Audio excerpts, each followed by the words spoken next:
पूरी तरीके से इनको इस केस में आजीवन उम्र कैद या फिर फांसी की सजा होगी, क्योंकि पता चल गया है कि एनआईए ने उसके पास से एविडेंसरी प्रूफ, डॉक्यूमेंट्री प्रूफ ऐसे ले लिए हैं जिससे वो अगर मना करेगा कि मैं इसमें नहीं इन्वॉल्व था या ये प्लीड करेगा कि नॉट गिल्टी, तो एनआईए वहीं पे उसको समझा देगी, दिखा देगी कि ये सब एविडेंस कहीं ना कहीं ये जो हलाल सर्टिफिकेट दिया जाता है और हलाल का जो पैसा आ रहा है और इन सब चीजों से जो बाहर से पैसा आ रहा है उन्हीं सब का इसमें इन्वॉल्वमेंट है। और देखेंगे आप आने वाले समय में इन सारे लोगों का नेक्सस जो है टूटेगा। दिल्ली के लाल किले पर i20 कार में जो ब्लास्ट हुआ था, जिसको डॉक्टर उमर ने अंजाम दिया था, उस i20 कार का ओनर आमिर राशिद अली को एनआईए कोर्ट में पेश किया गया। एनआईए कोर्ट ने उनको 20 दिन की रिमांड पर एनआईए को सौंप दिया गया। हालांकि रिमांड जो एडवोकेट थी स्मृति चतुर्वेदी, उन्होंने इसका अपोज भी किया, लेकिन एनआईए की तरफ से कहा गया कि 10 दिन भी कम है, जितना बड़ा ये नेक्सस फैला हुआ।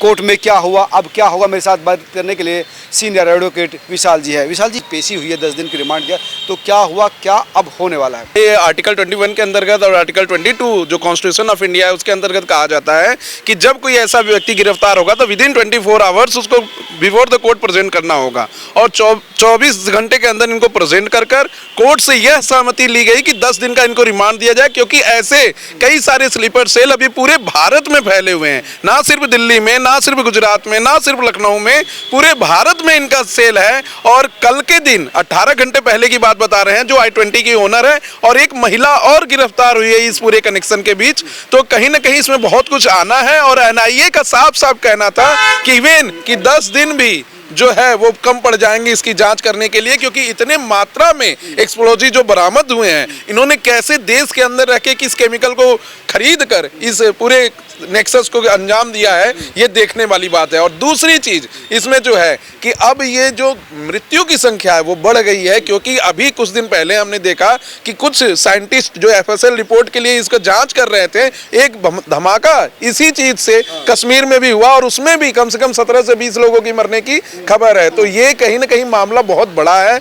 हालांकि इसको अप्रोच किया गया कि रिमांड न दिया जाए, लेकिन ऑनरेबल कोर्ट का साफ साफ मानना है कि ऐसे बड़े मैटर में अगर 10 दिन का रिमांड मांग रही है अगर एनआईए, तो कम ही है। 10 दिन से ज्यादा भी अभी हो सकता है कि आगे भी रिमांड को बढ़ाया जाएगा फर्दर, क्योंकि जांच अभी पूरी होनी है और इसमें पूरे फैक्ट सामने आने चाहिए। आमिर ने ये स्वीकार किया कि गाड़ी उसकी थी और वो शांति बना रहा है, इसका मतलब है कि कहीं ना कहीं उसका इन्वॉल्वमेंट रहा है? जी 100% इन्वॉल्वमेंट है, कोई भी इसमें शक नहीं है कि इन्वॉल्वमेंट नहीं है, इन्वॉल्वमेंट 100% है। और उन्हें सेक्शन 16 और सेक्शन 18 जो यूएपीए का है उसके अंतर्गत भी उनको इसमें इंप्लीमेंट किया गया है। सेक्शन 16 मैं बता दूं, सेक्शन 16 का सब क्लॉज 1 कहता है कि अगर आप कोई ऐसी टेररिस्ट एक्टिविटी करते हैं जिसकी वजह से किसी की जान जाती है तो आपको फांसी और उम्र कैद की सजा होगी। और सेक्शन 18 जिसके अंतर्गत इनको लाया गया है उसमें कहा जाता है कोई ऐसी क्रिमिनल कॉन्स्पिरेसी जिसमें टेररिस्ट एक्टिविटी को अंजाम दिया जा रहा है उसके लिए मिनिमम आपको 5 साल की सजा होगी। तो इनका इन्वॉल्वमेंट पूरा है, कॉल ट्रेस रिकॉर्ड है, सब कुछ है। हालांकि ये मैं कोर्ट में जो सुन के आया वो बाहर नहीं बता सकता क्योंकि ये गोपनीय रखा जाता है, लेकिन पूरी तरीके से इनको इस केस में आजीवन उम्र कैद या फिर फांसी की सजा होगी, क्योंकि इनका इन्वॉल्वमेंट जो है वो सामने ही दिख रहा है और कोई इसे दरकिनार नहीं कर सकता। लेकिन जो पड़ोसी की बात आई, जो पास के लोगों की बात आई जहाँ से पंपोर से इसको गिरफ्तार किया गया कि ये तो सिंपल प्लम्बर था, समान रूप से जीवनचर्या इसकी चल रही थी, इसका इन्वॉल्वमेंट नहीं हो सकता।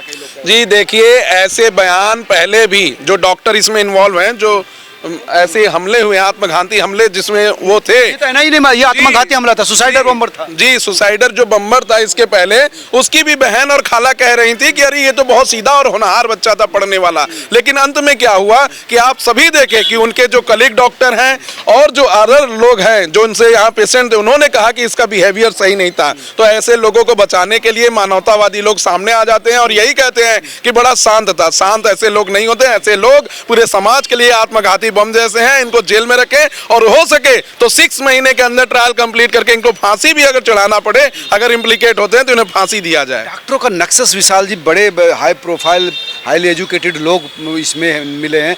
जो आप कह रहे हैं कि महिला मिली है जो उस शहीद जो हैं वो इन्वॉल्व थी, जिसका मतलब है कि बहुत नक्सस गहरा है और पढ़े लिखे कम्युनिटी तक पहुंच गया। इसी सोमवार की बात है, गुजरात से एक डॉक्टर गिरफ्तार किए जाते हैं जो रेसिन नामक एक केमिकल को बना रहे थे जो हाईली टॉक्सिकेटेड था, अगर उसे हवा में छोड़ जाता या पानी में मिला दिया जाता तो कम से कम 1 लाख लोगों की मृत्यु हो जाती। तो कहीं ना कहीं ये पूरा नेक्सस सिर्फ एक जगह से नहीं पूरे भारत में फैला हुआ है और आगे चलकर इन सभी चीजों पर रोक लगाना होगा, क्योंकि ऐसी चीजें पूरे समाज के लिए, पूरी मानवता के लिए और इस देश की अखंडता और संप्रभुता के लिए खतरा है। ऐसे लोगों को सीधे फांसी चढ़ाना चाहिए, इसमें कोई इब्बत नहीं होनी चाहिए और कोई भी वकील इसमें सामने आकर इन लोगों का पैरोकार नहीं बनना चाहिए। हालांकि मानवीय आधार पर कई लोग आ जाते हैं, लेकिन ऐसे लोगों के मानवीय आधार की चर्चा नहीं होनी चाहिए जिन्होंने मानव का पूरी हत्या कर दी है, जान ले लिया है। ऐसे लोगों के लिए मानवीय आधार नहीं होना चाहिए।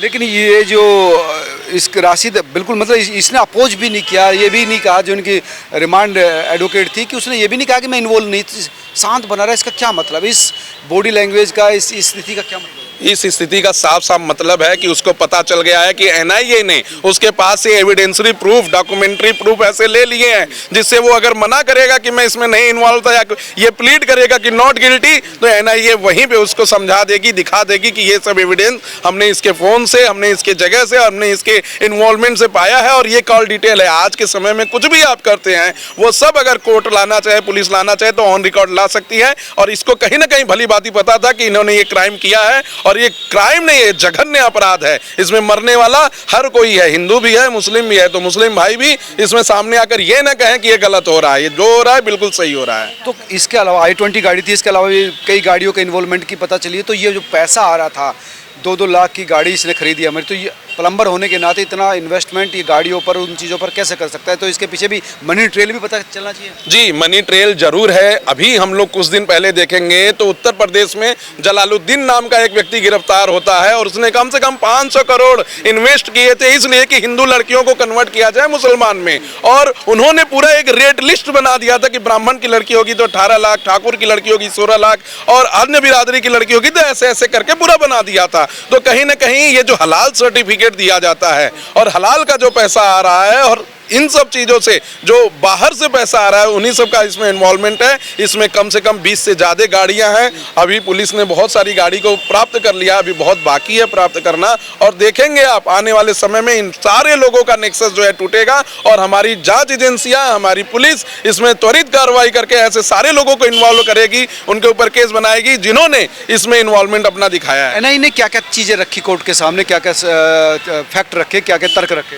देखिए, आज बेसिकली इनको प्रेजेंट किया गया था under article 22 of the constitution कि इनको 24 घंटे के अंदर प्रेजेंट किया जाता है। एनआईए का कहना था कि अभी बहुत सारी इसके पास ऐसी जानकारी है जो हमें देश की अखंडता और संप्रभुता के लिए और देश में शांति बनाए रखने के लिए जरूरी है और हो सकता है कि इसके जानने वाले 10-20 लोग ऐसे भी हों जो अभी पूरे शहर में, पूरे समाज में, पूरे देश में घूम रहे हों। तो ऐसे लोगों को पकड़ना और पकड़कर कोर्ट के सामने लाना भी एनआईए की जिम्मेदारी है। इसलिए कोर्ट ने एक बार भी मना नहीं किया, हालांकि उनके अपोजिट काउंसिल ने अपोज किया, लेकिन कोर्ट ने एक बार भी मना नहीं किया और कोर्ट ने पहले दरमियान ही कहा कि अगर एनआईए जांच कर रही है और उन्हें समय की चाहिए तो समय हम देंगे और आगे भी अगर समय चाहिए तो आगे भी इसमें रिमांड का समय बढ़ाया जाएगा और रिमांड मिलेगा। कई चीज़ें और कई चेहरे और सामने आने हैं जी इसके थ्रू।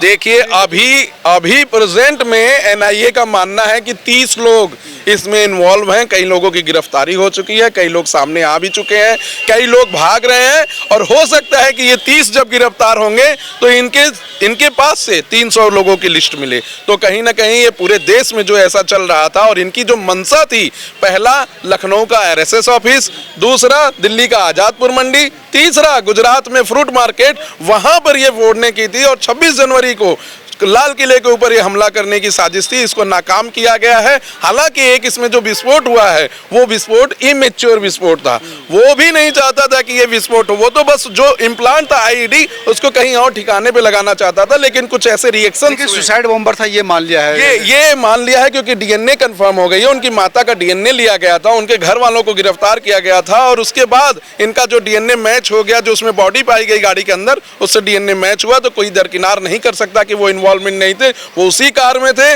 और उनकी मानसिकता यही थी कि देश में अशांति फैलाया जाए।